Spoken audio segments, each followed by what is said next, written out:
Hi, my name is Noir, and I'm going to be doing a reader evaluation. Okay, so first my brand profile. Melody is a cultural magazine designed to give its readers all current information about the latest musical trends.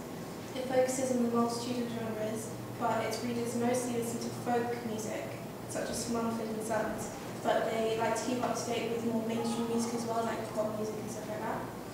Melody reaches its audience by having their section in the magazine published each issue full of the reader's own experiences and other events that they've attended that they think other readers might be interested in, so it kind of creates a sense of community within the readers.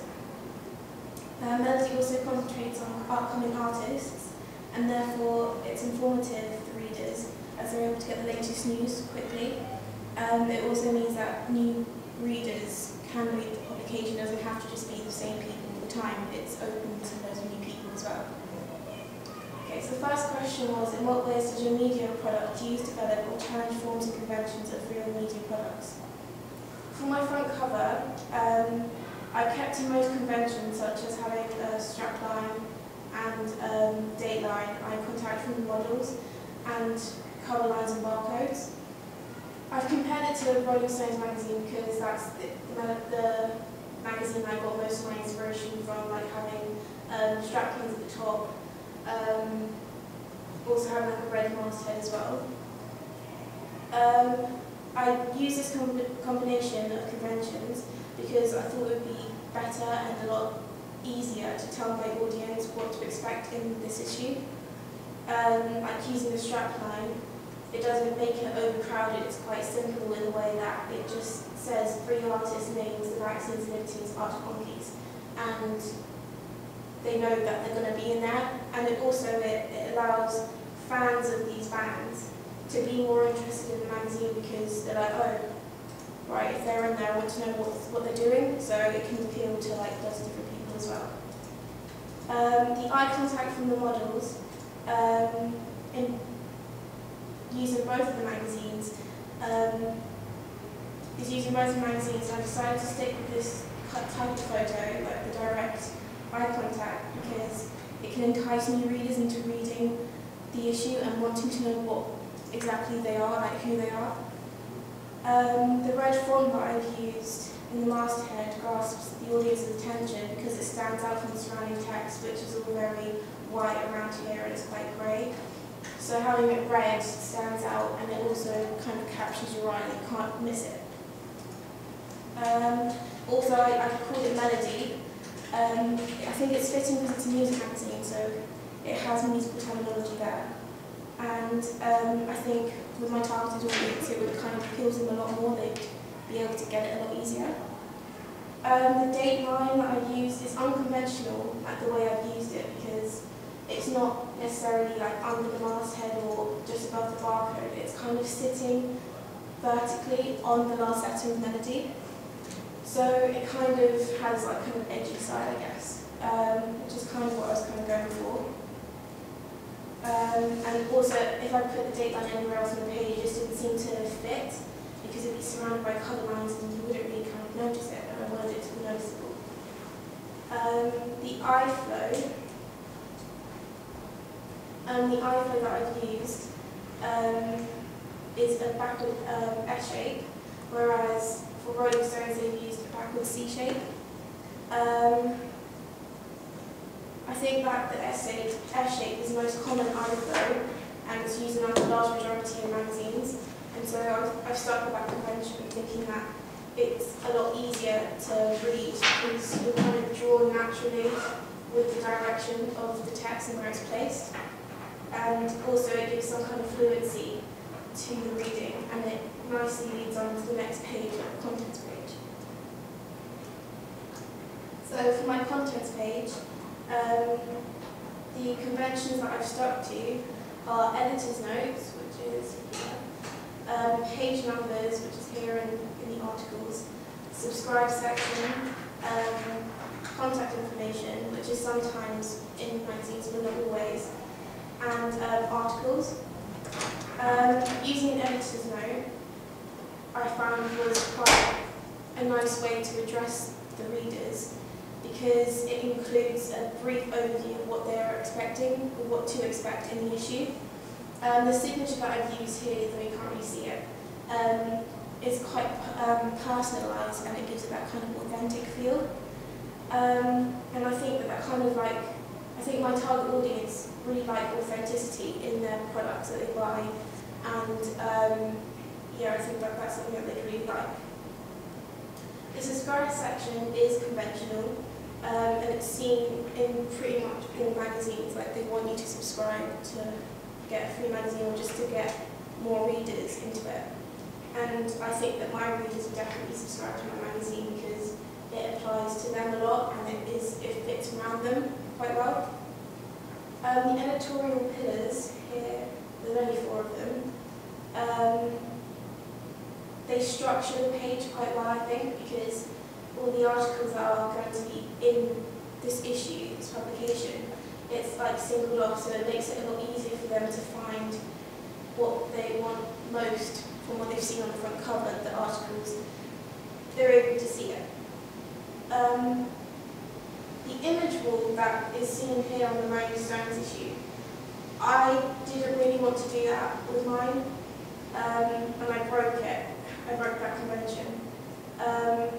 But when I was planning the shoot, I did think about having an image wall because it was something that I actually kind of liked. But when I looked at the image that I was using, I thought there wasn't really anything I could add to it. I thought that was all that was needed. It was quite simple, and I like the kind of simple feel that my contents page has. The iFlow that's used on both of these magazines is the same as the backlink shape again. Like I said before, it creates a sense of fluidity when reading, and the reader can see a much larger variety of the content because it's all quite natural and they naturally don't miss anything when they read it. The picture that I used,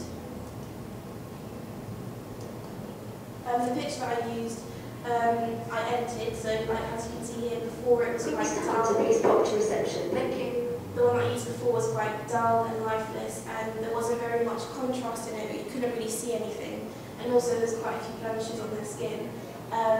Using Photoshop, I edited them and I heightened the contrast and the lighting to make it more fun and edgier and something that my target audience can look up to and think, oh, they look really cool, I want to be like them, sort of thing. Yeah. So my double page spread, the conventions that I used on this one were my drop caps, slugs, crawl quotes and captions. The reasons that I used drop caps in my first letter of my article was because I thought it would appeal to the audience because it's quite a nice, simple way of approaching a text, like something just stands out to you, you want to read it to see what it is. The slug that I've used up in the corner here, I've positioned it here because when the audience turn the page, they see both the image and the slug, but I think naturally you'd see the slug first because it's at the top corner. So I think, because the slug is look out, they want to know what exactly they're looking out for. So I think it's quite a nice way to just start the page, I think, when you're reading it.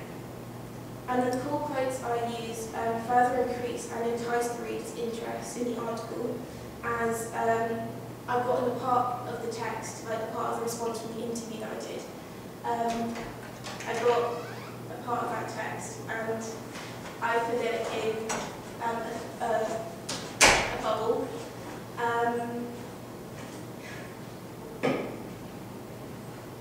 Yeah, and it's also like the quote itself is something that people want to know about, and it targets my audience because they want to know more about it, and also because they're a new artist, you kind of get that kind of cool young feel, I guess. The caption that I used it because I felt that it'd be more of a personal approach to the readers when they're reading the magazine because they want to know more about them. The ones that I've broken is that there's no background in my picture. Okay, there's just a lot of white space, and the picture's on the right-hand side. So naturally, in most magazines, they're usually on the left-hand side, or have some kind of background, like here in the enemy edition. But I think that having it on the right hand side, is a lot better because it's a lot more eye-catching. It captures the reader's attention and they'd be more inclined to read the interview itself. And the pull quote that I've used also helps draw their attention to the article.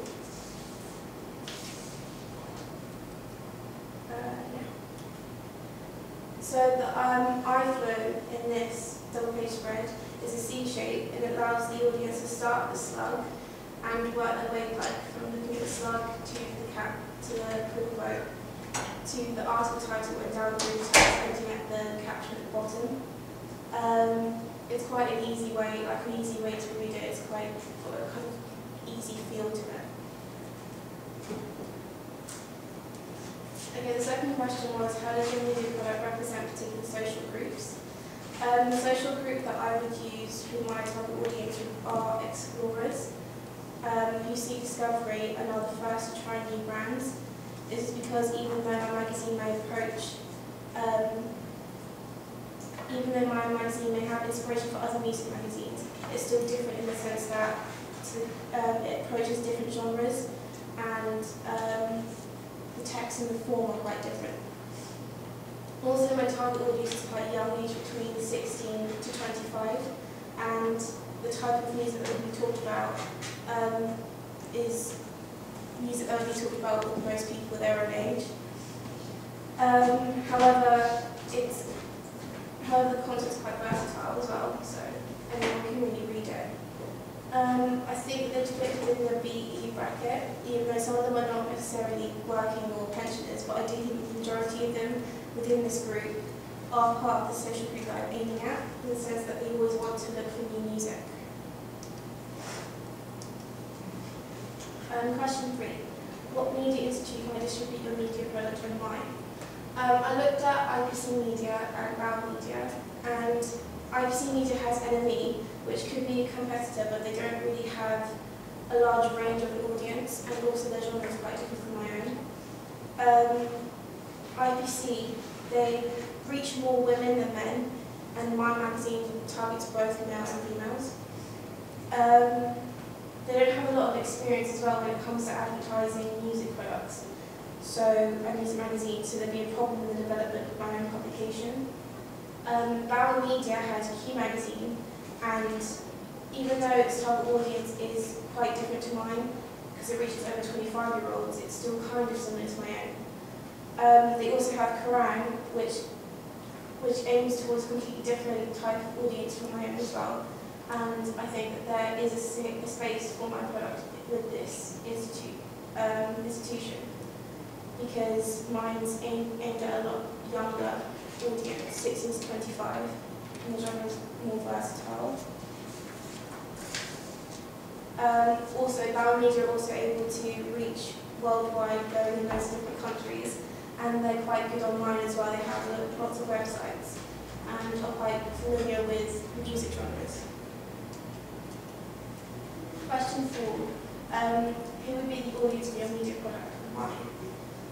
My target audience is 16 to 25-year-olds who are high achievers, avid listeners of music, followers of music and culture, so they attend a lot of festivals, which is something that I've talked about a lot in my magazine. They're mixed, they're male and female, which is why I've decided to do a mixed genre, having a lot of pop, but a lot of indie and some rock in there as well. They're always looking out for new music, and that can be seen through the section I've got in my own publication, namely Lookout, which is a section dedicated to upcoming artists. And they may have a job, but they're usually going to be students going to uni or college. Question 5. How did you attract or address your audience? For the cover, the language that I used was quite conversational and colloquial, using words such as exclusive and before you die. It invites the audience to read the magazine as it addresses them and includes them in the topics talked about in the magazine. Also, they're able to see that the content is personalised to the readers as a whole, because it's quite versatile as well. For the contents page, the editor's note is also quite conversational when you read it, and it makes it open to new readers, giving them an overview of the magazine issue as a whole. The subscribe section that I've used, by allowing the first issue that they subscribe to free, the readers become more inclined to wanting to subscribe to it, and they can become more motivated to do so. Having a contact details section means that the audience are able to have constant updates to new news, and there are a lot of reviews on and constant streaming of latest musical and other media outlets as well. The editorial pillars and topics, they address the audience quite well, I think, because you're able to get involved in competitions such as the Spider-Man competition, and there are a lot of reviews as well that they should hear and watch, and there's a lot of topics tailored for the target audience that I'm wanting to get to. For the double page spread, the tone that I've used is in the introduction is quite warm and inviting, and moves straight on into the interview itself. The picture that I've used is quite fun and young, and the language that I've used as well is quite colloquial, saying things like yeah and ha and stuff like that. The use of exclamation marks that I've used as well creates a more conversational feel when reading, and it can appeal to a younger audience. Question 6. What have you learned about technologies for the process of constructing this product? With Photoshop, I learned how to edit the images and hide blemishes and scars on the models that I used. I also learned how to change the lighting and contrast levels within the picture. And also when writing text, I learned how to put the grid up so that to make sure everything was in line. With PowerPoint, I learned how to present information in an eye-catching presentation. I learned how to use the shapes and other tools to emphasize key concepts of my documents. And I also learned how to simplify information on each slide, and an easier way to get my main information across simply and effectively. With Blogger,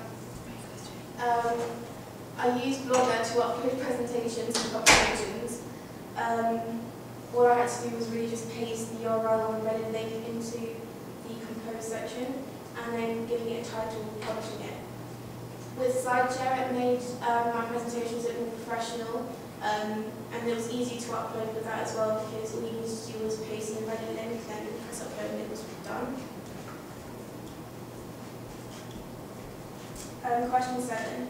Looking back at your preliminary task, what do you feel you have learned from the progression from it to the full product?